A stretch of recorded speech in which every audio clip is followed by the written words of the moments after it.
తోటి యాక్ట్ చేస్తున్నారు మీరు.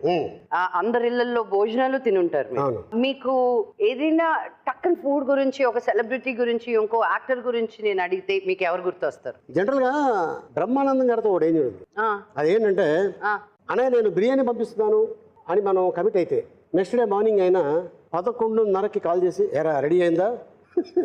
అవునా? ఎప్పుడైనా కమిట్ అయ్యావు? లేదు, నా కమిట్మెంట్ అంతా అంకుల్ దగ్గర నేను తెప్పించుకోవడమే. వంకాయ, కారం వంకాయ, అది కారం వంకాయ. ఆయన చాలా సార్లు షూటింగ్ లో తినడం జరిగింది. ఆయన కలిపి పెడతారు. ఓహో, ఆ నెయ్యి వేసుకోరు, ఆయన పోస్తారు ఆ అన్నంలో నెయ్యి. నువ్వు ఆయనతో పాటు ఒక 1 వీక్ ట్రావెల్ చేసావంటే నీకు ఒక పెద్ద చైర్ ఒకటి తయారు చేయాలి. మళ్ళీ 11:30కి ఎరా అయ్యిందా? 12 గంటలకు నేనే కాల్ చేస్తా, అన్నయ్య మళ్ళీ నువ్వు ఫోన్ చేయకు, బిర్యానీ క్యాన్సిల్ అంట. అర్రే వెళ్ళలేదు ఉత్తనేరా, జస్ట్ ఏదో టైం పాస్ కోసం ఫోన్ చేశాను అని